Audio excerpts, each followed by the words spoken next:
오늘 본문 말씀을 가지고 1절에 예수님을 만난 자 그리고 기도 응답받은 자라는 제목으로 말씀을 한번 전한 적이 있습니다.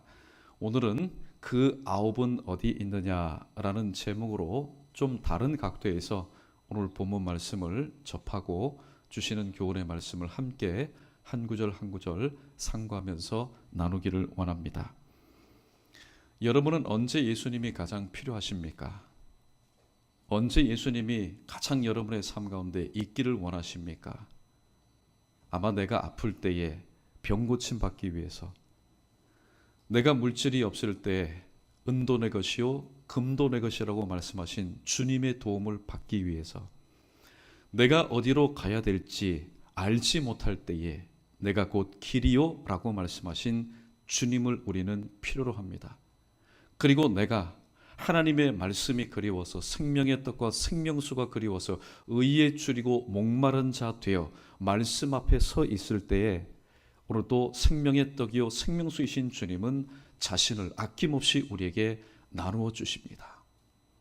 그래서 우리가 필요한 것, 우리가 원하는 것 다 우리가 얻었습니다. 그런데 들어갈 때 마음이 틀리고 나올 때 마음이 틀린 것처럼 내가 무엇인가 충족되지 못하고 무엇인가 얻지 못하고 병고침 받지 못하고 연약하고 나약하고 무지할 때에는 예수님이 그렇게 필요한 분이라고 생각하고 예수님의 이름을 부르면서 예수님은 응답하지 않아도 그 앞에서 한 날이고 한 주일이고 한 달이고 계속해서 기다립니다. 그런데 주님을 만나서 내가 가지고 있는 모든 문제가 다 해결되어서 시름도 염려도 걱정도 불안도 다 없어질 때에 오늘 우리는 예수님을 잘 기억하지 못합니다. 왜 기도 응답 받으면은 이런 건망증이 우리의 삶 가운데 자리 잡는지 모릅니다. 그래서 그 뒤에 기도 응답 받고 나의 삶이 평안해지고 나의 모든 삶이 치료되어지고 또 모든 삶이 회복되고 변화될 때에 이전에는 상상할 수 없었던 일이 나의 감사할 현실이 될 때에 어느 날 주님이 나에게 찾아오셔서 이렇게 묻습니다. 자, 지금 예배할 자를 찾습니다. 기도할 자를 찾습니다. 하나님을 찬양할 자를 찾습니다. 하나님의 일을 감당할 헌신자를 찾습니다. 그런데 우리의 모습이 보이지 않아서 주님께서 우리를 향해서 이렇게 말씀하십니다. 크게 한번 따라해 봅니다. 그 아홉은 어디에 있느냐? 그 아홉은 지금 부족한 사람들이 아닙니다. 그 아홉은 일생일대에 정말로 하나님께서 나의 이 기도를 들어주신다면은 내가 모든 것을 내가 다 하겠습니다. 고침받기 전에는 그 결단과 그 믿음이 하늘을 찌를 만하고 무엇이든지 다 할 수 있다. 그렇게 믿음으로 충만했던 이 아홉이었습니다. 그들은 부족한 게 없는 사람이었습니다. 언제든지 예배의 자리든지 기도의 자리든지 헌신의 자리든지 간에 주님께서 부르시면은 제가 여기 있습니다. 나를 사용해 주십시오. 모든 것이 다 갖춰진 사람들이었습니다. 그런데 주님께서 유독 기다리고 계시는 그 자리에 그 아홉은 보이지 않았습니다. 그 아홉은 도대체 누구일까요? 그 아홉은 어쩌면은 오늘 물론 기도 제목을 여전히 가지고 있지만은 이미 하나님 은혜 가운데 신앙생활했던 내 인생의 과거의 모든 발자취가 지금 내가 볼 때는 눈물 자국도 있고 또 육신의 아픈 고통의 자리도 있고 흔적도 있지만은 모든 것이 다 하나님의 은혜요. 또 기도의 응답이었던 우리인데 오늘도 주님께서 부르실 때에 주님께서 원하시는 자리에서 우리의 모습이 보이지 않을 때 주님은 오늘 또 안타까워하는 심정으로 그 아홉은 어디 있냐 오늘 그렇게 물어보신다고 말씀하고 있습니다. 자, 오늘 말씀 한 절 한 절을 통해서 오늘 그 아홉은 어디 있느냐라는 제목으로 말씀을 함께 상고해 보도록 하겠습니다. 우리 말씀 12절 말씀 우리 함께 읽어보겠습니다. 시작. 한 마을에 들어가시니 나병 환자 10명이 예수를 만나 멀리 서서 아멘.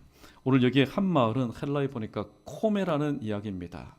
아주 조그만한 그런 마을인데 오늘 이 마을은 아마 낭만적이고 목가적인 그런 마을은 아니었을 겁니다.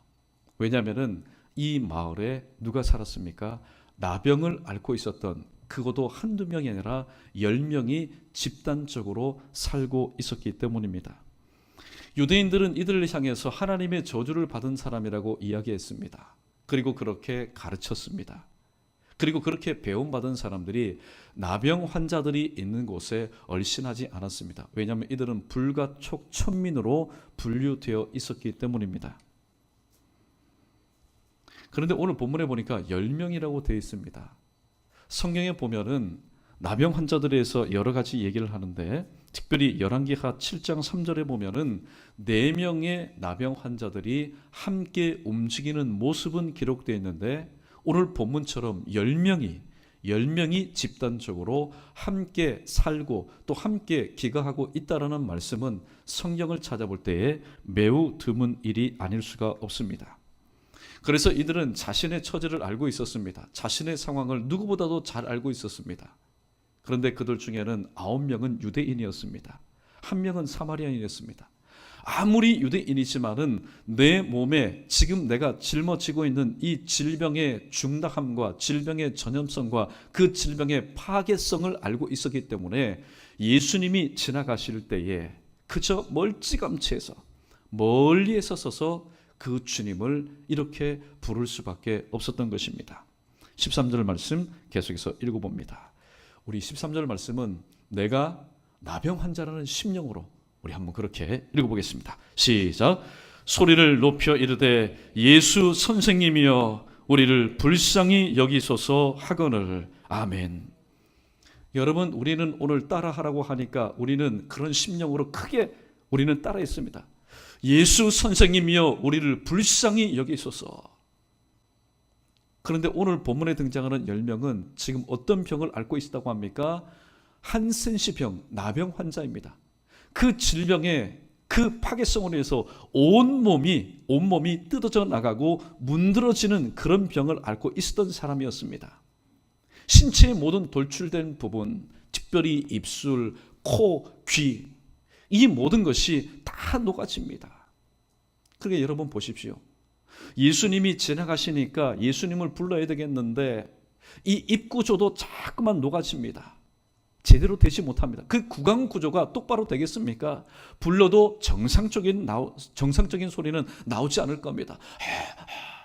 그러면서 그들에게는 마지막, 이 예수님이 그들에게는 마지막 이와 같은 존재였기 때문에 더 이상 그 예수님을 지나가실 수 있도록 방치할 수만은 없었습니다. 왜냐하면 시편 39편 7절 말씀을 우리 함께 자막 읽어보겠습니다. 시작. 주여 이제 내가 무엇을 바라리요? 나의 소망은 주께 있나이다. 할렐루야. 이 나병 환자에게 있어서 마지막 소망은 누구입니까? 마지막 소망은 지금 멀찌감치해서 지나가시는 예수님이 그들에게 있어서 마지막 소망이었습니다. 그래서 오늘 시편 기자의 고백처럼 주여 이제 내가 무엇을 바라겠습니까? 이제 내가 누구에게 손을 내가 내밀겠습니까? 그래서 그 주님을 향해서 우리를 불쌍히 여겨달라고 지금 사력을 다해서 온 마음과 온 정성을 다해서 지금 그 주님을 향해서 불쌍히 여겨달라고 오늘 죄인인 오늘 이 10명의 나병 환자는 바로 하나님이신 예수님에게 그렇게 도움을 청하였습니다. 그런데 이 도움은 단순한 도움의 요청이 아니라 바로 믿음이 담긴 간절한 호소였습니다. 우리를 불쌍히 여기소서. 여러분 기도하시다가 기도 제목이 생각나지 않으면은 이 내용이 가장 성경적인 기도의 내용일 겁니다. 사실 기도하다 보면은 때로는 너무나 기가 막혀서 때로는 생각이 나지 않아서 기도 제목을 가지고 기도하지 못하는 경우가 있습니다. 그때 우리는 이렇게 기도하면 됩니다. 우리 한번 따라해 볼까요? 하나님이여 나를 불쌍히 여기소서. 불쌍히 여겨달라는 이 기도 제목, 큰 근본적인 기도 제목에는 우리가 기억나지 못하고 생각나지 못하는 모든 기도의 제목들이 다 포함이 되어 있기 때문입니다. 성전에서 예수님 눈에 비쳤던 한 사람이 있습니다. 그는 세리였습니다. 사실 세리였기 때문에 그도 하나님 앞에 기도해야 될 제목이 많았지만은 모든 기도의 제목을 다 통틀어서 하나님이여 불쌍히 여기소서 나는 죄인입니다 라고 하나님의 긍휼을 오늘도 구한 것을 우리는 압니다.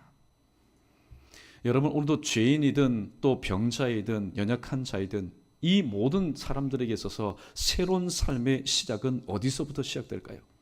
그것은 바로 하나님의 불쌍히 여겨주심, 하나님의 긍휼히 여겨주심으로부터 오늘 이 땅에서 연약하고 또 약한 모든 심령들의 새로운 삶이 시작된다는 사실을 우리는 깨달아야 됩니다. 누가복음 10장 33절에 보면은 강도 만난 자가 있습니다.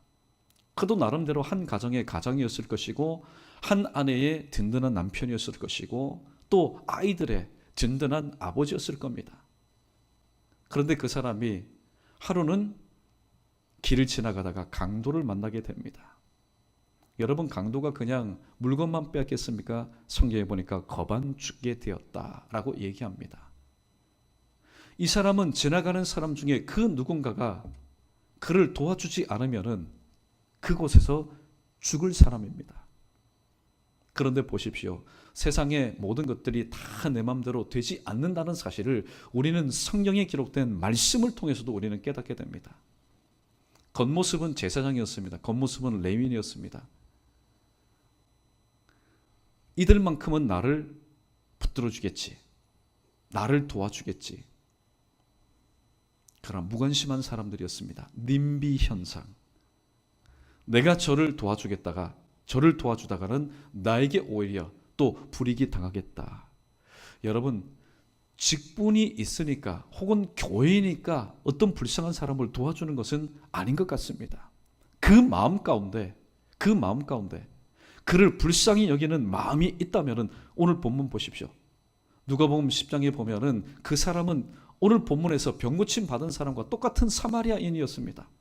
그러나 그는 직분을 가진 사람도 아니고 그는 유대인도 아니었습니다. 그러나 그에게는 그 강도 만난 자를 불쌍히 여기는 마음이 있었기 때문에 다가가서 오늘 죽을 인생을 다시 구원하는, 다시 새 생명을 얻게 하는 그런 귀한 은혜를 베풀었습니다. 또 마태복음 18장에 보면은 1만 달란트 빚진 자의 비유가 나옵니다. 1만 달란트 빚졌다. 여러분, 갚을 수 있는 것이 아닙니다. 1만 달란트는 갚을 수 없는 것을 의미합니다. 그런데 오늘 이 1만 달란트 빚진 자를 누가 불쌍히 여겼습니까? 바로 주인이 불쌍히 여겼습니다. 불쌍히 여길 때에 1만 달란트 빚진 자에게는 새로운 삶이 시작되었습니다. 오늘도 여러분의 삶 가운데 새로운 삶이 시작되기를 원하십니까? 그렇다면은 가정을, 내 집을 한번 리모델링 하면은 내 삶이 좀 새로워지겠지. 또 새로운 옷을 입으면은 그래도 속은 어떨지 몰라도 새로운 옷을 입고 또 새로운 차를 사면은 내 삶이 새로워지겠지. 여러분, 아닙니다. 새로워진다는 것은 무엇을 의미합니까? 내 속사람이 새로워지는 것을 의미합니다. 내 속사람이 새로워지기 위해서는 고린도후서 5장 17절에 기록된 말씀처럼 누구든지 그리스도 안에 있으면 새로운 피조물이라. 이전 것은 지나갔으니 보라 새 것이 되었도다. 할렐루야. 그렇다면 오늘 우리는 하나님의 긍휼히 여김을 받아야 됩니다. 여러분, 하나님의 긍휼히 여기심과 하나님의 불쌍히 여기심은 우리가 불쌍한 표정을 짓는다고 새끼 먹어야 될 것을 두 끼로 혹은 한 끼로 줄여서 여러분 그런 삶을 산다고 해서 하나님의 불쌍히 여기심을 받는 것 아닙니다. 불쌍히 여기심을 받는 것도 은혜입니다. 은혜는 뭘까요? 우리의 상황과 조건과는 아무런 상관이 없이 우리는 그런 생각조차도 하지 못했을 때에 하나님께서 다가오셔서 일방적으로 강권하여서 우리를 품어주시고 우리에게 그런 삶을 살도록 길을 열어주시는 바로 이러한 삶, 이것이 바로 불쌍히 여기시는 삶입니다. 오늘 본문에 보니까 10명, 이 사람들 일반적으로 주변에 있는 사람들도 불쌍히 여기지 않았겠습니까? 야, 참 안 됐다. 그들 중에는 살아난 남편도 있을 수 있을 것이고 그들 중에는 살아난 아들도 있을 것이고 그들 중에는 살아난 형제도 있을 겁니다. 그러나 사람은 마음뿐입니다. 마음뿐입니다. 우리가 하나님 앞에 기도하는 이유가 뭘까요? 만약에 우리가 마음이 우리 현실이 될 수 있는 능력이 있다면 사실 우리는 신앙 생활이라는 것이 필요 없습니다. 그러나 마음은 누구보다도 간절하지만 할 수 있는 능력이 내 손 안에 있는 것이 아니라 내 손 밖에 있기 때문에 우리는 오늘 또 어쩌면 10명의 이 나병 환자들처럼 내가 지금 가지고 있는 이 질병의 중담을 알고는 있지만은 내 몸 밖에 있는 질병이 아니라 내 몸 안에 있는 질병이지만은 그 몸의 주인이 내가 아니라 하나님이시기 때문에 우리는 오늘 또 이 10명의 나병 환자들처럼 주님, 오늘도 우리를 불쌍히 여겨달라고 하나님 앞에 기도하지 않을 수가 없다라는 사실입니다. 자, 이때 예수님께서 어떻게 말씀하십니까? 14절 말씀 계속해서 읽어보겠습니다. 시작. 보시고 이르시되 가서 제사장들에게 너희 몸을 보이라 하셨더니 그들이 가다가 깨끗함을 받은지라. 아멘. 사실 예수님께서 그냥 말씀으로만 자, 너 병고침 받았다 그렇게 해주시면 얼마나 좋겠습니까? 그런데 제사장에게 너희의 몸을 가서 보이라. 어쩌면 이 10명의 이 나병 환자들이 예수님을 향해서 우리를 불쌍히 여겨달라고 오늘 또 호소하며 기도하였던 그 믿음보다도 더 큰 믿음이 요구되는 부분이 바로 이것입니다. 이들은 나병 환자였기 때문에 어느 지역 밖을 벗어나는 것을 일반 사람들은 참 꺼려합니다. 그런데 제사장이 있는 곳으로 가려면은 동네를 거쳐야 되고 또 여러 사람들을 만나야 됩니다. 스쳐 지나가야 됩니다. 그러므로 이들에게는 더욱더 큰 믿음이 필요했습니다. 제사장에게 간다고 해서 일반적으로 생각할 때 나병 환자가 제사장에게 간다고 해서 오늘 여러분 증거가 있습니까? 아니면 손에 쥐어지는 무엇인가 특별한 처방전이 있습니까? 그러나 주님은 말씀합니다. 제사장에게 가서 너희의 몸을 보이라고 그렇게 말씀하고 있습니다. 오늘 이 예수님의 말씀에 10명의 나병 환자는 순종했습니다. 참 잘한 일입니다.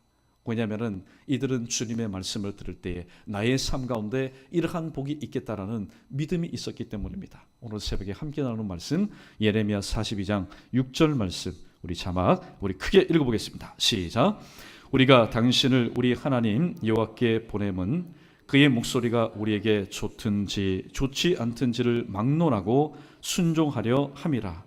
우리가 우리 하나님 여호와의 목소리를 순종하면 우리에게 복이 있으리라 하니라. 아멘. 이 말씀의 응답이 오늘 본문 말씀에 10명의 고침받은 사람들 아니겠습니까? 여러분, 우리는 이러한 습관이 있는 것 같습니다. 좀 잘못된 습관이 있는 것 같습니다. 어떤 습관이냐면은 신앙생활을 잠깐 차지하고라도 부모 자녀 간에 부모님께서 나에게 좋은 말, 내가 그냥 듣기에 사춘기를 지내던 아니면은 그 외의 삶을 살던 그냥 내 귀에 듣기 좋은 말을 할 때에 자고 싶을 때 야 가서 자라, 공부하기 싫은데 야 가서 쉬어라. 얼마나 듣기 좋은 얘기입니까? 먹고 싶을 때 그래 네가 먹고 싶은 것 아무거나 먹어라. 불량식품이든 뭐든 가리지 말고 네가 먹고 싶은 대로 먹어라. 여러분 그 자녀 그런 부모님 좋아합니다. 그런데 부모님이 사사건건 일마다 때마다 심하다. 그다음에 먹는 것까지라도 하나하나 간섭할 때에 그 자녀는 어떻게 생각합니까? 아예 부모의 말을 잔소리로 듣습니다. 그리고 부모가 말할 때 보지도 않습니다. 두 귀가 성한기가 있지만 난청이 아님에도 불구하고 못 들었다 이렇게 시치미를 뗍니다. 여러분 그런 자녀가 잘 될 수 있을까요? 결코 잘 될 수가 없을 겁니다. 특별히 여러분의 자녀 손들 중에 이제 여름철이 되면 입맛도 없는데 내 자녀가 내 손들이 이 음식을 먹어야 좀 균형 있게 자라는데 오늘 우리의 자녀들의 입맛이 때로는 까탈스러워서 먹고 싶은 것만 먹는다면 얼마나 여러분 마음이 답답하고 안타깝겠습니까? 그런데 그러한 모습을 신앙생활 가운데 하나님과 우리와의 관계에 있어서 말씀을 주시는 하나님과 말씀을 듣는 우리와의 관계에 있어도 잘 적용할 필요가 있다는 겁니다. 하나님께서 우리에게 말씀합니다. 오늘도 좀 쉬고 싶을 때 그래 가서 편안하게 쉬어라. 내가 너의 과거의 헌신과 너의 예배와 너의 수고를 내가 다 놓으라. 새벽에도 야 이렇게 무더운데 왜 나오냐. 가서 푹 쉬어라. 기도도 마찬가지입니다. 쉬지 말고 기도하라고 했는데 오늘 주님께서 만약에 아니야, 기도도 계속하면 탈이 나, 자 가서 좀 쉬어라, 중직이지, 그동안에 열심히 기도했지, 땀 흘렸지, 이제 좀 쉬어라. 여러분, 그게 우리 가운데 정말로 좋은 말일까요? 나는 지금 피곤합니다, 힘듭니다, 그리고 해야 될 일들도 참 많습니다. 가정에도 산더미처럼 쌓여 있고 또 일터에도 산더미처럼 쌓여 있습니다. 그것 때문에 내 마음도 천근만근이고 몸도 천근만근입니다. 그런데 엎드렸을 때에 오늘도 들려오는 음성이 뭡니까? 쉬지 말고 기도해라, 쉬지 말고 기도해라. 우리는 그 음성을 내게 주시는 내 영혼과 육신을 향하여 주시는 하나님의 음성인 줄로 믿고 들어야 됩니다. 그런데 오늘도 내 삶이 너무나 피곤하다 보니까 하나님 왜 저만 미워하시나요? 오늘 삶도 편안하고 문제도 없고 가정도 편안한 아무개 저 집사님, 장로님, 권사님 있는데 왜 저분에게는 기도하라고 말씀하지 않고 나는 지금 바쁘고 피곤하고 어렵고 힘든데 왜 나에게 기도하라고 말씀합니까? 여러분, 크게 한번 따라해 보겠습니다. 하나님께서 그렇게 말씀하실 때는 다 이유가 있습니다. 예. 여러분, 부모님도 자식들이 현재는 이해하지 못하지만은 때로는 자식들이 듣기 싫어하는 말을 할 때는 다 이유가 있는 겁니다. 부모는 아무래도 자녀보다는 인생을 오래 살지 않았습니까? 그 오래 사는 동안 자식이 지금 실수하는 모든 부분들도 이미 다 체험을 하였기 때문에 그렇게 살다 보면은 결국에는 어떻게 해요? 눈물, 콧물 흘리는 것을 다 알기 때문에 그렇게 말할 때는 다 이유가 있다는 겁니다. 그러므로 오늘도 주님께서 이 나병 환자들에게, 나병을 앓고 있는 이 환자들에게, 육신적으로도 심적으로도 엄청난 부담을 가진 이들에게 오늘 예수님이 뭐라고 말합니까? 너희는 제사장에 가서 너희의 몸을 보이라. 굉장히 부담이 되는 말입니다. 그럼에도 불구하고 주님께서 그렇게 말씀하실 때는 분명히 이유가 있겠구나. 그리고 오늘 말씀해 보니까 가다가 어떻게 되었다고 얘기합니까? 몸이 깨끗하게 되었다고 말씀합니다. 할렐루야. 여러분, 이것이 바로 말씀 순종에 나타나는 역사입니다. 그런데 오늘 우리는 아멘 했지만은 정말로 하나님께서 그렇게 말씀하실 때에 이 눈에 아무것 보이지 않아도, 이 손에 아무것 쥐어지지 않아도, 이 귀에 아무것 들리지 않아도 여러분 정말로 그렇게 하실 수 있는 용기와 믿음이 있겠습니까? 오늘 이 시간 찬송가 542장 이 눈에 아무 증거 아니 비어도 우리 입술로 고백하면서 다시 한번 우리의 믿음을 다시 한번 다져보는 시간을 갖겠습니다. 찬송가 545장입니다. 우리 박수치면서 함께 부릅니다. 이 눈에 아무 증거 아니 베어도 믿음만을 가지고서 늘 걸으며 이 귀에 아무 소리 아니 들려도 하나님의 약속 위에 서리라. 걸어가세 믿음 위에 서서 나가세 의심 버리고 걸어가세 믿음 위에 서서 눈과 귀에 아무 증거 없어. 이 눈이 보기에는 어떠하든지 이미 얻은 증거대로 늘 믿으며 이 마음에 의심 없이 살아갈 때에 우리 소원 주 안에서 이루리.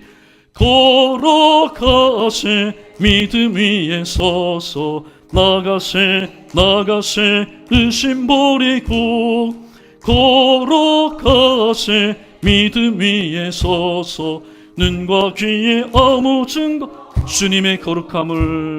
주님의 거룩함을 두고 맹세한 주 하나님 아버지는 참 미쁘다. 그 귀한 모든 약속 믿는 자에게 능치 못할 무슨 일이 있을까. 걸어가세 믿음 위에 서서 나가세 의심 버리고 걸어가세 믿음 위에 서서 눈과 귀에 아무 증거 없어도. 할렐루야. 여러분 가실 때 그냥 가시면 안 됩니다. 주님께서 말씀하실 때 그 말씀에 대한 믿음, 주님을 믿을 때 능치 못할 것이 없다라는 그 믿음을 가지고 걸어가야 됩니다. 그러므로 우리 성도의 발걸음은 바로 믿음의 발걸음, 우리의 입술의 고백은 바로 믿음의 고백이 되어야 될 줄로 믿습니다. 계속해서 우리 15절 말씀 우리 읽어보도록 하겠습니다. 15절입니다. 시작. 그 중에 한 사람이 자기가 낳은 것을 보고 큰 소리로 하나님께 영광을 돌리며 돌아와. 아멘. 오늘 본문에 보면은 9명의 고침받은 환자들이 나오고 또 1명이 고침받은 바로 사마리아 사람이 나옵니다. 오늘 그 중에 한 사람이 하나님께 영광을 돌리며 돌아왔다고 얘기합니다. 오늘 죄 용서받고 새로운 삶을 살게 될 자들이 가장 먼저 해야 될 일이 바로 이것이라고 말씀합니다. 그것은 바로 나에게 이러한 새로운 삶을 주신 하나님께 영광을 돌려드리는 삶. 이것이 우리가 가장 먼저 해야 될 일입니다. 그런데 오늘 본문에 보면은 이 중에 한 사람을 제외한 9명은 어떻게 하였습니까? 그들도 똑같은 하나님의 특별하신 은혜를 입었지만은 그들은 하나님께 영광 돌리는 것을 잊어버렸습니다. 다시 한번 말씀드립니다. 기도의 응답 마냥 주어만은 하지 마십시오. 왜냐하면 기도에 응답받을 때에 응답하신 하나님을 기억하고 하나님께 감사하는 사람, 그는 진정 예수님을 만난 사람입니다. 그런데 기도 응답받음과 동시에 응답하신 하나님을 잊어버리고 감사치도 못하는 사람, 오늘 그 사람은 단순히 기도의 응답을 받은 자로서 그의 인생을 마감할 뿐이기 때문입니다. 누가 하나님께 영광 올려드릴 수 있겠습니까? 내 자신의 무가치함, 질병으로 인해서, 연약함으로 인해서 내 자신의 무가치함을 하나님의 은혜를 통해서, 아니야, 은혜 받은 다음에 내 자신은 절대로 무가치한 존재가 아니야, 하나님께 영광 돌릴 수 있는 가치 있는 존재야, 그 사실을 깨닫는 사람이 바로 하나님 앞에 큰 영광을 올려드릴 수 있습니다. 우리가 잘 알고 있는 사무엘상 2장의 한나라는 여인을 보십시오. 한나라는 여인은 하나님의 은혜를 입기 전까지는 무엇 하나 부족함이 없는 사람이었습니다. 남편도 있고 삶도 넉넉했습니다. 그러나 여성으로서 오늘 잉태치 못함으로 인해서 자기 자신은 무가치한 여인이다 라는 사실을, 자괴감을 가지고 하루하루의 삶을 살았던 여인이었습니다. 그러나 하나님의 은혜를 입은 뒤에, 하나님의 은혜를 입은 뒤에 그 은혜가 잉태치 못하는 그 자궁 가운데 새 생명을 잉태함으로 인해서, 아니야, 나는 무가치한 존재가 아니라 나는 정말로 가치 있는 인생이야, 그 사실을 깨닫게 될 때에 오늘 한나라는 여인은 사무엘상 2장을 통하여서 오늘도 하나님 앞에 영광을 올려드리게 되었습니다. 또 우리는 사도 바울을 잘 알고 있습니다. 사도 바울이 다메섹 도상에서 예수 그리스도를 만나기 이전에 자기 자신은 이것이 하나님을 섬기는 예다, 이것이 가치 있는 삶, 이것이 보람 있는 삶이라고 그는 느꼈습니다. 그러나 다메섹 도상에서 만난 예수님의 그 음성, 사울아 사울아 주여 니시오니까, 나는 네가 핍박하는 예수다, 네가 박해하는 예수다. 그 주님의 음성 가운데 전인격적으로 들려오는 그 전율 있는 그 목소리, 그 음성, 그 메시지를 들은 뒤에 오늘 사도 바울은 이렇게 고백합니다. 사울이었지요. 야, 나야말로 정말로 무가치한 인생을 살았구나. 나는 주님을 향한 포행자였고 핍박자였고 나는 박해자였구나. 나는 무가치한 인생이었다. 그러한 자신에게 주님은 책망하지 않았습니다. 그러한 자신을 주님은 저주하지 않았습니다. 그러한 자신을 주님께서는 벌하지 않았습니다. 오히려 못자국 나는 손으로 이 사울이라는 청년의 지난 과거의 모든 것을 다 품어주었습니다. 누구처럼요? 둘째 아들을 품어준 아버지처럼. 바로 그 은혜로 인해서 나는 무가치한 존재가 아니라 바로 주님의 영광을 위해서 이방인의 그릇으로 사용하는 하나님께서 가장 가치 있게 오늘도 회복시키신 인생이라는 사실을 깨닫게 될 때에 오늘도 고린도전서 10장 31절에 위대한 신앙의 고백을 하고 있지 않습니까? 그런즉 먹든지 마시든지 무엇을 하든지 다 하나님께 영광을 위해서 살라. 여러분, 하나님께 영광을 위해서 살기 위해서, 하나님께 영광을 돌리기 위해서는 다른 것 없습니다. 나같이 무가치한 이 인생 가운데 하나님의 은혜가 임함으로 해서 나는 더 이상 무가치한 인생이 아니라 나는 하나님이 귀하게 쓰시는 가치 있는 인생이라는 사실을 깨닫게 될 때에 오늘 우리의 직분이 무슨 소용이 있겠습니까? 막론하고 오늘도 우리의 사는 형편이 무슨 관계가 있습니까? 막론하고 우리 모두는 누구든지 살아계신 하나님 앞에 영광을 올려드릴 수가 있습니다. 그러므로 여러분 기도하십시오. 하나님, 저는 제가 지금 살아있을 때 그냥 밥만 축내는 것 같고 그리고 직분은 맡았지만은 그냥 자리만 차지하는 것 같은 무가치한 인생인데 하나님, 오늘도 말씀을 들어보니까 주님께서 이 땅에 보내시고 예수 그리스도를 영접한 자 중에는요 한 사람도 무가치한 인생이 없습니다.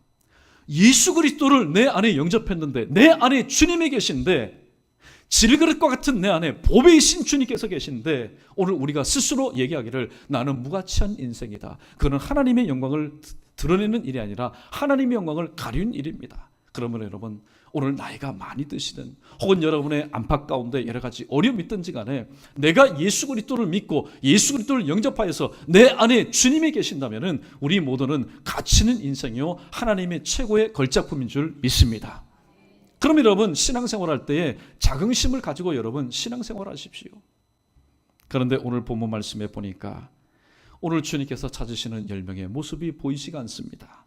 우리 17절 말씀 계속해서 읽어보겠습니다. 17절입니다. 시작. 예수께서 대답하여 이르시되 10사람이 다 깨끗함을 받지 아니하였느냐? 그 9은 어디 있느냐? 아멘. 오늘 예수님의 서글픈 그런 모습, 서글픈 심정이 담겨져 있는 말씀입니다. 분명히 예수님이 필요로 할 때 10명은 이구동성으로 똑같은 마음으로 온 마음과 온 정성을 다해서 예수님을 불렀습니다. 그리고 우리를 불쌍히 여겨달라고. 우리에게는 지금 주님만이 우리의 유일한 소망입니다. 주님만이 오늘 또 나의 살 길입니다.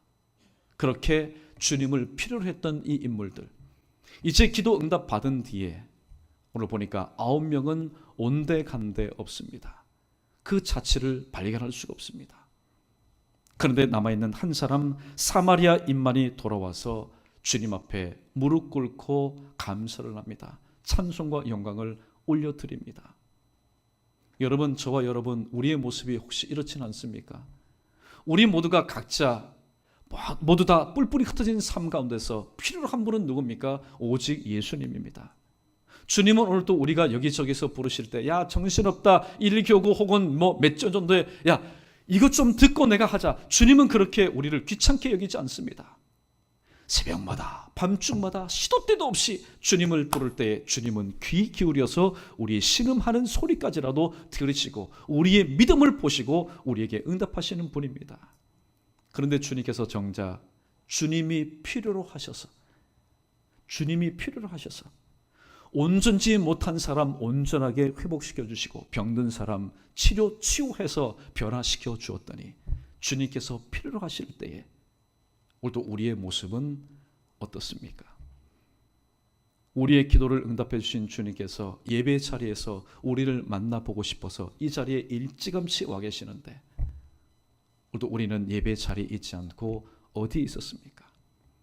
주님은 오늘 또 잔뜩 기도의 응답 보따리를 싸 메시고 오늘 또 우리가 믿음으로 구하고 믿음으로 찾고 믿음으로 두드리면은 하나님은 주시기를 기다리고 계시는데 오늘도 기도의 자리에서 오늘도 우리의 모습은 발견하지 못했습니다. 또 주님은 주님의 일을 하기 위해서 우리에게 일찍이 충성되게 여기셔서 직분을 맡겨주시고 맡은 자들이 구할 것은 충성이라고 오늘도 주님께서는 우리에게 말씀을 주시면서 또 하나님의 일꾼을 찾고 있는데 헌신해야 될 자리에서 우리의 모습은 어디에 있었습니까? 또 주님은 찬양받기를 참 기뻐하십니다. 구원받은 자녀의 찬양받기를 참 기뻐하시는데 찬양해야 될 그 자리에서 오늘 우리의 모습은 보이지가 않습니다. 우리는 과연 어디에 있었을까요? 오늘 17절 말씀을 우리의 삶 가운데 적용해 볼 때에 오늘 우리에게는 큰 도전이 있게 됩니다. 여러분, 우리 모두는 9명의 사람 중에 한 명일 것입니다. 우리 모두도 병고침 받은 사람이요 어떻게 보면 일생일대에 주님 이 문제만 해결해 주신다면 주님께서 어떠한 말씀을 주시는 간에 내가 그 말씀에 순종하겠습니다. 언제요? 기도 응답받기 전에 그렇게 고백하였던 우리들. 그러나 그 모든 문제가 나의 현실이 되고 감사가 철철 흘러넘칠 만한 나의 구체적인 삶의 모습이 되었음에도 불구하고 주님께서 오늘 또 말씀하실 때에 예배 자리에서, 특별히 기도의 자리에서, 찬송의 자리에서, 헌신의 자리에서 우리의 모습은 어떻습니까? 오늘 주님은 예배 자리에서 우리를 만나시기를 원하고, 기도의 자리에서 누구보다도 기도의 제목을 가지고 있는 우리를 만나시기를 원하고, 그리고 헌신의 자리에서 하나님께서 일찍이 택하시고 부르시고 세워주신 우리를 만나서 우리와 함께 하나님 아버지의 뜻을 이루시기를 원하십니다. 그런데 오늘 또 그 자리에서 우리의 모습은 보이지 않습니다. 그러한 우리를 향해서 주님은 오늘 또 이렇게 말합니다. 그 아홉은 어디 있느냐? 그 아홉은 지금 병이 들어서 지금 가려 중인 사람, 또 지금 쇠약한 병상 중에 누워있는 사람이 아닙니다. 그 아홉은 지금 무엇인가가 부족하여서 삶의 현장에 나가서 열심히 일하는 사람이 아닙니다. 이미 모두 다 기도의 응답을 받은 사람들입니다. 그래서 이것이 하나님의 평안이구나, 세상이 주지 않는 하나님이 주시는 평안이구나 이미 누리는 사람들입니다. 그렇다면 그러한 9명에게 있어서 남아있는 삶의 과제는 무엇일까요? 주님께서 어떠한 말씀을 하시든지 간에 주님께서 만나보고 싶어하는 자리에서 오늘도 만나서 그 자리에서 함께하여서 하나님 앞에 영광 돌리는 것이 바로 병고침 받은 9명의 남아있는 삶의 모습 아니겠습니까? 말씀을 정리합니다. 오늘 본문 18절과 19절 말씀에 보니까 예수님께서 이 이방인 외에는 하나님께 영광을 돌리러 온 자가 없느냐, 그렇게 오늘 말씀하고 있습니다. 여러분, 오늘 우리의 예배의 자리와 기도의 자리와 헌신의 자리에 만약에 오늘 본문에 등장하는 이와 똑같은 상황이 재현된다면 어떻게 되겠습니까? 하나님을 예배해야 될 9명은 예배 자리에서 보이지 않습니다. 그런데 오늘 주님을 믿지 않았지만 하나님의 특별하신 은혜 가운데 그 마음의 소원이 이루어진 믿지 않는 사람이, 과거에 믿지 않는 사람이 하나님의 은혜의 강권적으로 이끌림 받아서 이 자리에서 오늘도 홀로 예배한다면, 그리고 기도해야 될 모든 성도들은 이 자리에서 보이지 않고 평상시에 기도하지 않았던 하나님의 알지 못했던 사람이 하나님의 큰 은혜를 입고 이 자리에 나와서 주님 앞에 부르짖으면서 눈물 콧물 흘리면서 하나님의 긍휼을 구한다면, 그리고 몸이 연약한 것도 아닙니다. 몸도 건강합니다. 시간도 있습니다. 물질도 있습니다. 그런데 주님께서 원하시는 헌신의 자리에서 보이지 않고 건강하지도 않고 또 넉넉하지도 않은데 주님께로 받은 바 그 은혜가 너무나 감사해서 이 몸 주님 앞에 드립니다. 또 그러한 사람들이 홀로 주님 앞에 나와서 헌신한다면 오늘도 몸된 연희교회의 주인이신 주님께서 보실 때에 어떠한 심정이겠냐 하는 말입니다. 여러분, 오늘 주님께서 우리에게 주신 이 말씀 다시 한번 내게 주시는 말씀인 줄로 믿고 우리 모두는 이러한 삶을 살아야 되겠습니다. 이사야 선지자, 특별히 이사야 6장 8절에 보니까 하나님께서 이렇게 말씀합니다. 자, 우리를 위해서 누가 갈고, 우리를 위해서 누가 갈고. 그때 오늘 이사야 선지자, 성전에서 있었던 이 이사야 선지자가 이렇게 말합니다. 주님, 제가 여기 있습니다. 나를 보내어 달라고 말씀하고 있습니다. 오늘 말씀의 핵심적인 단어는 바로 이겁니다. 자리, 위치입니다. 디모데후서 2장 20절 21절에 보면은 큰 집에는 금그릇도 있고 은그릇도 있고 나무그릇도 질그릇도 있다고 얘기합니다. 그러나 귀하게 쓰인 것도 있고 귀하게 쓰임받지 못하는 것도 있다고 얘기합니다. 여러분, 금그릇 아무리 자기 자신을 깨끗하게, 또 은그릇도 마찬가지입니다. 아니요, 큰 집에 있는 모든 그릇이 자기 자신을 깨끗하게 또 준비하여서 있다 할지라도 막상 그 자리에, 그 시간대 그 자리에 없다면 아무런 소용이 없는 겁니다. 우리도 마찬가지입니다. 오늘 목사로서, 장로 혹은 안수입사 권사로서 중직을 가지고 또 서리접서 직분을 가지고 나름 오늘 또 하나님 앞에 경건한 삶을 살고 있다고 하지만은 주님께서 정작 찾으시는 그때에, 찾으시는 장소에서, 찾으시는 그 시간 오늘 또 준비된 우리의 모습이 발견되지 않는다면 오늘도 하나님 앞에 쓰임받을 수 없다는 사실을 다시 한번 기억하시고, 우리 모두가 9명처럼, 아니요 10명처럼 주님의 큰 은혜를 입은 자라면은 오늘도 주님의 그 음성 가운데 9은 도대체 어디 있느냐라고 질문하실 때 그 명단에서 우리의 이름이 발견되는 것이 아니라 하나님 베푸신 은혜 감사여서 주님 앞에 나와서 주님, 오늘도 주님의 은혜로 내가 이렇게 회복되었습니다. 사마리아인처럼 하나님의 은혜를 잊지 않고 항상 하나님께서 어떤 말씀을 주시는 간에 하나님의 그 말씀 가운데 순종하기 위해서 준비되어 있는 예배의 자리에서, 기도의 자리에서, 헌신의 자리에서 주님 언제 찾으신 간에 제가 여기 있습니다. 예배자로 저를 사용하여 주옵소서. 제가 여기 있습니다. 저를 기도자로 사용해 주옵소서. 제가 여기 있습니다. 나를 헌신자로 사용해 주옵소서. 우리가 필요할 때 주님은 항상 우리를 외면하지 않고 항상 그 자리에 계셔서 우리의 음성을 들으셨습니다. 그렇다면 그 은혜를 온전히 받아 누린 우리, 주님께서 언제 우리를 부르시는 간에 주님께서 원하시는 자리에서 주님 제가 여기 있습니다. 나를 사용해 주십시오.